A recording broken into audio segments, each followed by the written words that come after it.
stations, battle stations.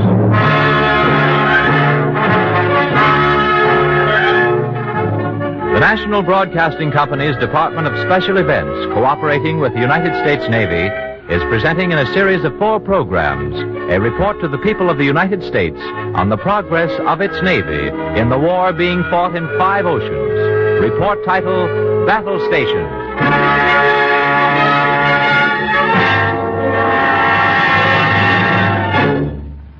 Tonight, the Battle of the Atlantic, Part 2.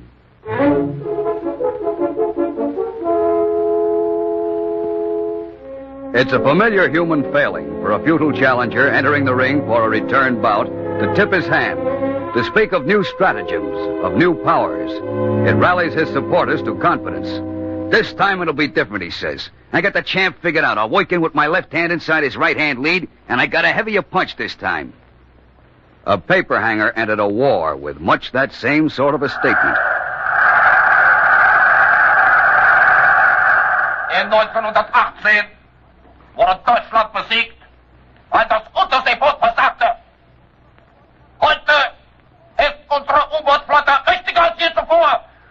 Diesmal werden wir nicht versagen!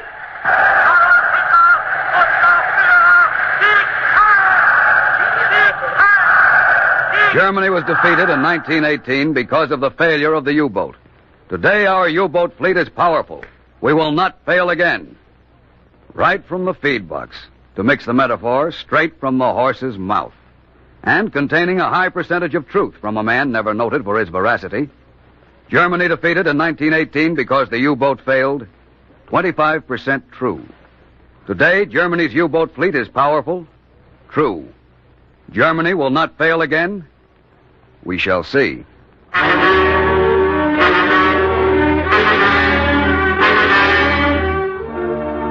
How has the battle gone? The Battle of the Atlantic. Anxious millions have followed its progress from bad... January, ships sunk, 32 ships. To a little better... February 1943, 20 ships. To worse. March 1943, 25 ships. But what of the enemy? What are his numbers? What is the state of the morale of the enemy's men beneath the sea? Illustration: naval officers talk to a member of a captured U-boat crew. He speaks fair English. Lived in this country a few years. Would you rather talk in German or in English? I can speak either language. However the tide of battle has gone for the men beneath the sea, the arrogance remains. Name? Rank? Manfred Holtz, radio man. How long have you been in the service? 7 years. The Führer's U-boat fleet is not manned by novices. The officers nod. 7 years of experience is not rare in Donitz's U-boat fleet. Hitler began to build his weapons for the Battle of the Atlantic in 1935, and to train his men. How much action have you seen in the Atlantic? All of it. I have fought in the Atlantic since the start of the war. If you give me a chart, I will show you where our sinkings have been accomplished. Get a chart for him. Yes, sir. He's not trying to be helpful. Their invisibility in battle robs them of the glory they believe should be theirs. This fellow now would like to boast, and perhaps to mislead. Here's the chart. Now, if you intend to waste our time with some of the fairy tales they broadcast over your radio... No. You will recognize the actions I report. That's where we got the first of your ships. Off Cape Cod. On what date was that? Oh, sometime late in January. It was very easy then. Simply to follow. Then at dusk... Boom! And if it was so easy, why didn't you keep it up? Oh, there was no use taking chances close to your shore when there was unprotected shipping elsewhere. Plane patrol gave you trouble? Some. And our coastwise convoys? Some. As I say, the chances were unnative. Needless. Yeah. Needless when there was unconvoyed shipping elsewhere. And you haven't had such a good time lately. Oh, there is some trouble, but we are not entirely helpless against convoys. No, do you believe that? You know how many men you've lost? No, and neither do you. And in this he is partially correct. Unofficial estimates in April placed the Nazi losses then at 12,000 trained officers and men lost or taken prisoner. But this man doesn't know. Only Admiral Dönitz knows accurately. Where's your control center located? If you should find out, I would like to know. Somewhere in France is the Allied guess. The Nazis boast frequently that Allied bombers fly over it regularly, their camouflaged U-boat control center. How many U-boats do you think you have left? I would be interested in knowing that, too. No, he doesn't know. Between 400 and 500 is a frequent guess. 150 of them on the hunting ground simultaneously.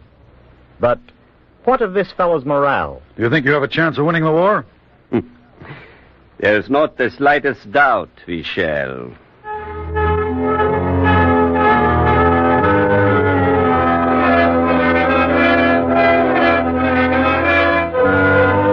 Yes, in March, the Nazi U-boat crews still had the highest morale of the German fighting forces. They were tough, hardened, and they were winning the Battle of the Atlantic last March.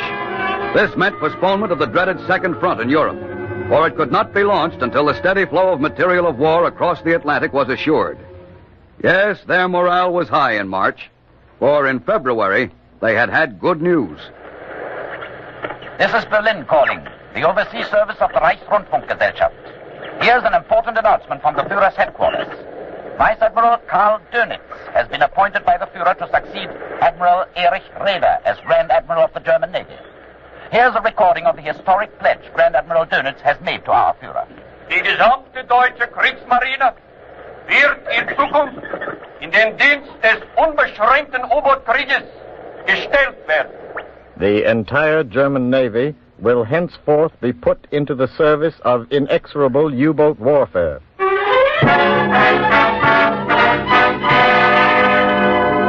Morale was high in the Nazi U-boat fleet in March. The moment of the supreme test had arrived, and their victory was in sight. It was all out now on both sides. London has announced new attacks by the Allied air forces on Nazi submarine bases at Saint-Nazaire and Lorient. Blows aimed where they would hurt. For Dönitz's raiders must hold up at least 2 weeks for overhauling and restocking between each sally into the hunting ground. Many weeks longer for repairs to depth-bombed submarines. Blows aimed where they would hurt. In the United States, convoy escort vessels were coming down the ways in unnumbered scores. This, too, was an answer to all-out submarine warfare. The showdown in April. The battle will be won or lost here. Los. Feuer!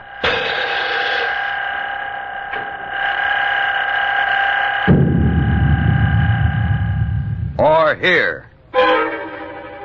A naval officer turns the dial of a submarine locator sounding device.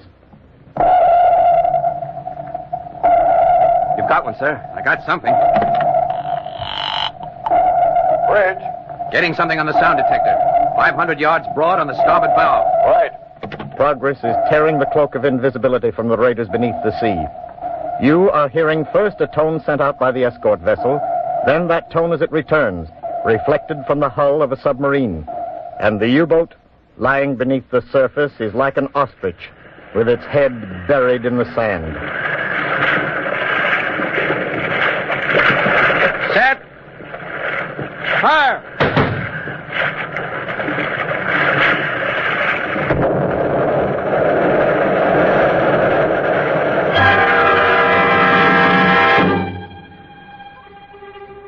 The Battle of April. And the United Nations waited for word of its outcome. No figures, but by the first week of May, cautious words of the outcome began to be heard.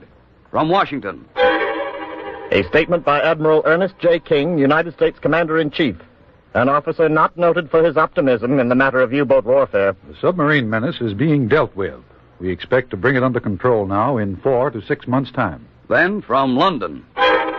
Winston Churchill, never hasty in his declarations, in substance announced, in May, for the first time, the Allies destroyed more submarines than the Nazis can build in a month. This has been our goal in the anti-submarine campaign. In fact, we did not expect to attain this rate of destruction until 1944. And then from, of all places, Berlin. An official Nazi publication not given to understating successes nor to overstate failure. However untiring U-boats fight against the American convoys in the Atlantic and the Mediterranean, it is not possible to strangle enemy supply lines.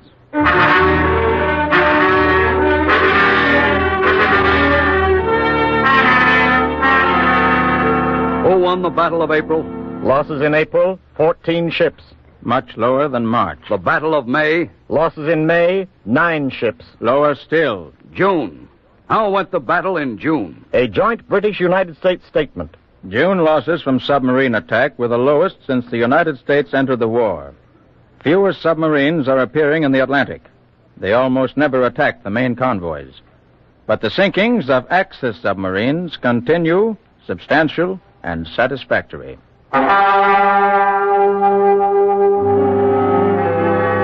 Substantial and satisfactory.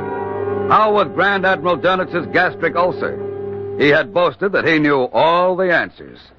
Is he at a loss for an answer to the July questions? A professionally blithe voice from Berlin answers, Our Admiralty announces that the Reich U-boat fleet has been summoned to home bases to be equipped with a new secret weapon, promised by Grand Admiral Dönitz as the answer to increased Anglo-American shipping. What the new secret weapon is has not been hinted at. But little doubt is allowed that it will be.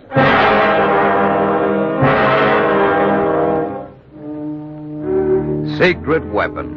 A timely variation on an old theme. Yes, the U-boat fleet disappeared from its old hunting grounds, while the United States' not-so-secret weapons continued to take to the air, to the sea, and old techniques received new polish.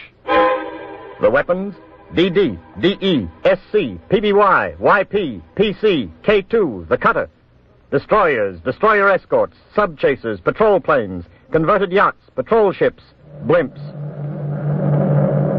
K2 is a blimp. At the start of the war, there were just 4. Today, there are many more. Their specifications and performance an open secret. Their effectiveness well known to the raiders that lurk below the waves. K2, 250 feet long, can cruise up to 2,000 miles at 55 miles an hour. With a crew of 8, armament including machine guns, bombs, and depth charges. They have the ability to patrol 2,000 square miles of ocean every 12 hours, have a visibility of 5 miles in all directions, can see as deep as 70 feet below the surface. K2s hover over the clues, oil smears, air bubbles, the glow of the U-boat at night, the feather of the submarine's wake.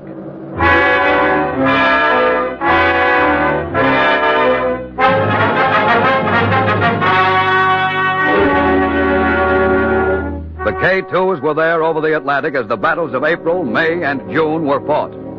Now, of DD, DE, PC. PCs are patrol ships, 170 footers of steel construction. And where are they built?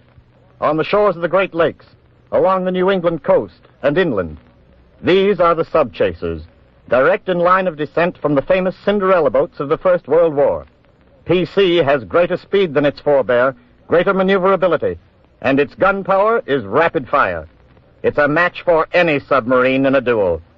PC was there, fighting the Battle of the Atlantic in April, May, June, July.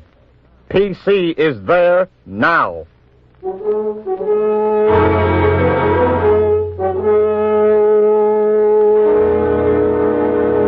All were there. All the weapons, old and new. Here is the destroyer escort, an effective weapon that did its part.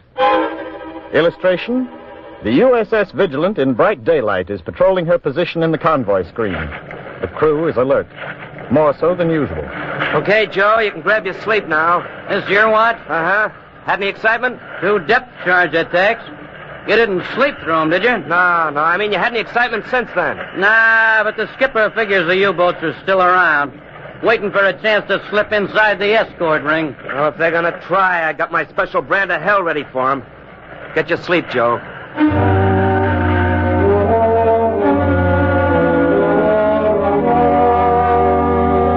No sleep for Joe.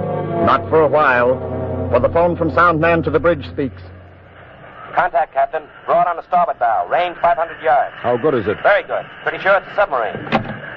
Come right to 015. Right to 015, sir. General quarters, Captain? Not this run. All depth charges ready, sir. Very good.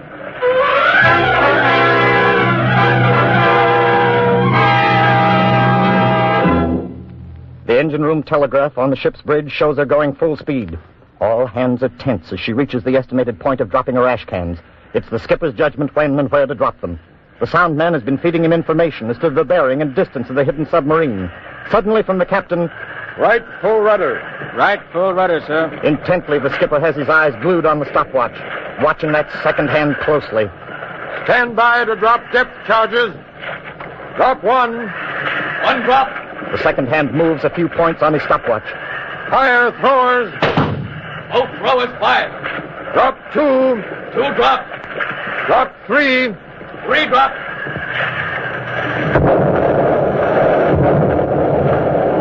The charges explode at their set depths, and the DE bounces on the waters upheaved from below.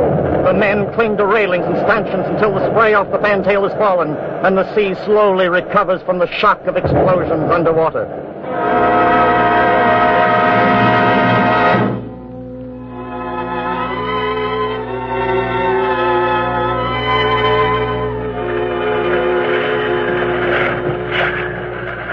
What's the matter, Joe? Can't you sleep? Are you kidding? Hey, do you think we got a nibble? Don't know. Just waiting to see. That slob submarine didn't surface by mistake or something, did it? No, it was under. Picked up the contact on the sound device. Man, oh man, would I like to see one of them babies come up with oil spouting out of it? Submarine breaking water off port quarter. Submarine breaking water off port quarter.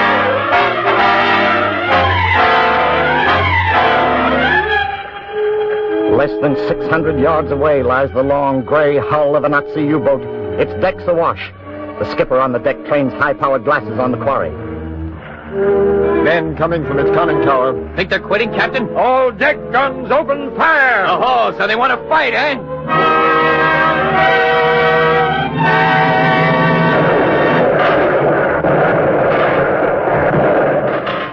The deck guns on the DE speak deeply and solemnly and often of destruction. The range shortens, and the shells find their marks in the plates of the submarine, and the 20-millimeter slugs slice across the U-boat deck. Then the sub settles, points its bow toward the sky, and dives to the bottom.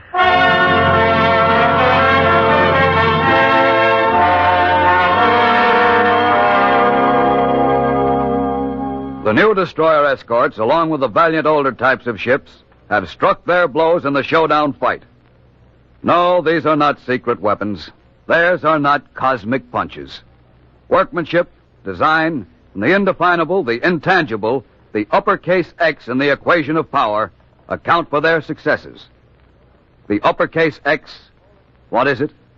Call it TM. Not an official designation for this scale-tipping fighting weapon, but let's call it TM. Turnets cannot produce the TM. Not as well, not as many. This is just one phase in the development of TM. A large room, large and dark, and there's the tingle of alertness in the air, not seen, for it is very dark, just sensed. Stage one. Gradually, there is a suggestion of light filling the room. This is the interior of a room. There is a ceiling overhead, yet the haze of dusk fills the room. Stage two. Dusk is wiped out in just a moment, and the room is flooded with the luminescence of moonlight. And with the introduction of this light, young men can be seen staring unblinkingly into the void. Stage three. Moonlight gives way to the gray of dawn. This is a phase, a feature of the development of the Navy's most vital weapon, TM, trained men. In special courses of training directed by the Commander-in-Chief of the Atlantic Fleet, they are learning, being trained, to see in near darkness, to be armed in combat with a vital power, trained eyesight. These are TM, successor to the ersatz product now rapidly vanishing in obsolescence, the totalitarian Superman. These are trained free men, Navy weapons that have proved their worth. Navy gospel. Ships without well-trained men are only ships. Ships with well-trained men are men of war. The eyes that have sighted the subs, the hands that have set the courses, set the fuses, fired the guns, have written the record that proves the worth of the Navy's intangible. the uppercase X in the equation of power. Trained men. Yes, we have one of these men here in the studio tonight. He is Joseph K. Brainerd, Seaman First Class, Regular Navy. Where are you from, Joe? Wycliffe, Ohio. That's just east of Cleveland. Well, I guess battle stations means more to you than just the name of a radio program. It sure does. It means life or death to us in the Navy. When general quarters is sounded and we rush to our battle stations, we know that we must get there in a few seconds, whether we're dressed or not, regardless of what we've been doing. Not only our own lives, but the life of our ship depends on every man doing his own job in time of danger. What about the rest of the time, Joe? There isn't any other time. Any moment may be dangerous on a ship at sea in time of war. That's why the Navy takes such great pains to train us for action. That's why we study so long and so hard. Why we go through drills. Why we get every detail of our job down pat and go over it time and time again. A ship is run by teamwork. Teamwork involving every man aboard. At times, does the training get tiresome? No question about it. At times we get tired of standing watch for hours without anything happening. Especially when you're bitterly cold, and you're soaking wet from spray coming over the bow, and it's dark, and there may be a German submarine 400 yards away and you can't see it. If you try to relax for 5 minutes, that can be a bad 5 minutes. Why, Joe? You might come to with a start and see a suspicious-looking object out there in the water. It might turn out to be an empty barrel, or the wake of a porpoise, or even a funny breaking wave or a low cloud in the horizon. But if there's the least bit of doubt in your mind, you pass the word and immediately sound general quarters. Then the guys off watch come piling up on deck, some with their pants or shoes off, but all of them with their life jackets on, ready for anything. What happens if it's a false alarm? Nothing. Nobody squawks about being pulled out of bed or away from chow or the card game. They know it might have been a submarine, and that they might have been in the water by then. They just say, "That's okay, boy, you keep your eye on the water. And if you see something else funny, just give us another buzz. We'll be right back up." These false alarms and the day-by-day routine on shipboard must get you down at times. Not exactly, but the tenseness of waiting is bad sometimes. It's a tight feeling, exactly like the feeling you get in a dressing room before a football game. But it goes away as soon as general quarters sounds, and you're ready to do your assignment. But aside from the calls to battle stations, every day is pretty much the same. It's a routine of 4 hours on watch and 8 off. No matter between any day in the week. We're always surprised when we're reminded that it's Sunday and time for church services.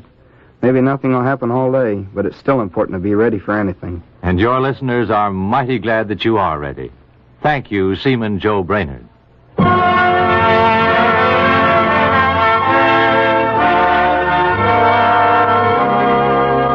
Now on our list of forces in the battle, ESF.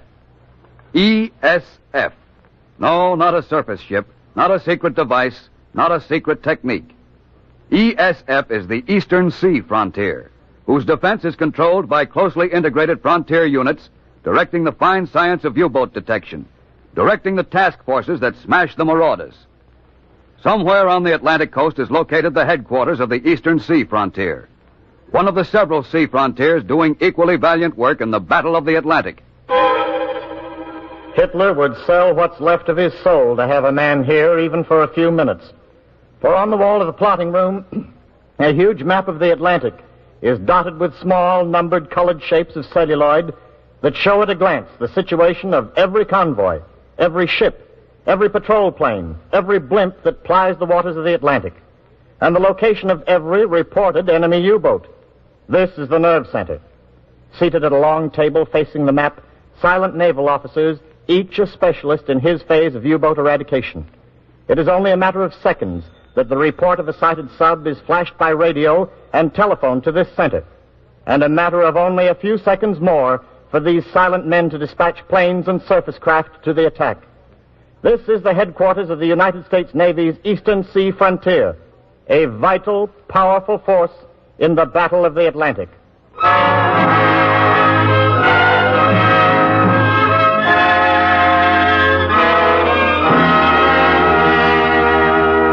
The Battle of July is ended, and the United Nations await the significant news of its outcome. The 10th of each month has been the assigned day for the joint release of United States and British communiques on the tide of battle. 2 days overdue now, the report may have come with the distinguished recent visitor to Canada, Prime Minister Winston Churchill. Our history of the Battle of the Atlantic has been brought to the present moment. with just one more development to add. It was a month ago that Grand Admiral Karl Dönitz called his pack home to be refitted with a secret weapon. A week ago, the German radio fairly crackled with its news. This is Berlin calling. Our Admiralty has announced its latest masterstroke in the inexorable U-boat warfare against the Anglo-American forces. The Reich submarines have been equipped with a device that will prevent their detection, make them completely invisible. A direct answer was forthcoming from the London radio. This is London. The British Admiralty has just announced an attack by a pack of 30 submarines on an Allied convoy. 2 of the U-boats are reported definitely sunk, and 1 other is quite likely sunk. None of the ships of the convoy nor of the escort vessels was damaged.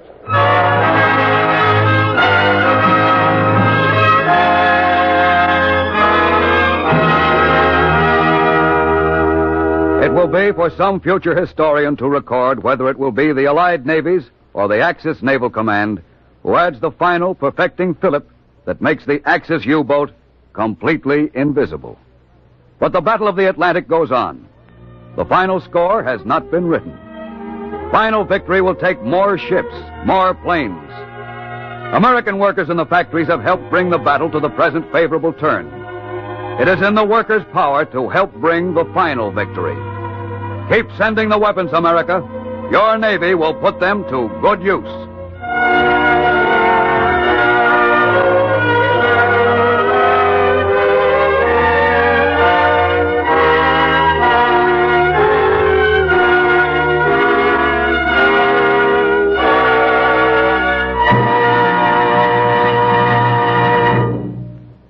This has been the second in a series of 4 programs prepared by the Special Events Department of NBC in cooperation with the United States Navy.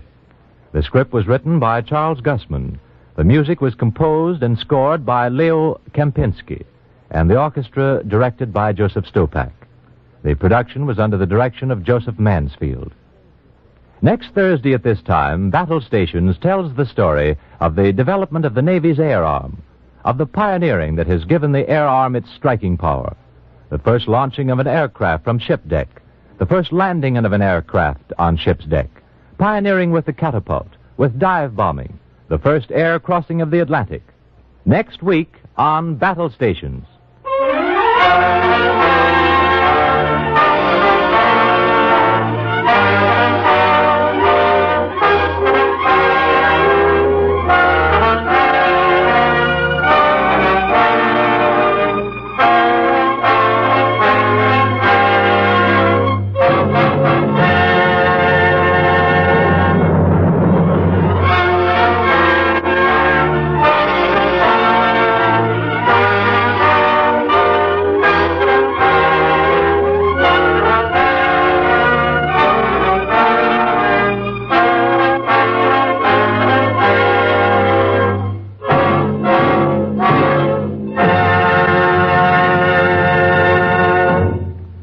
Jack Costello speaking. Battle Stations was presented in New York.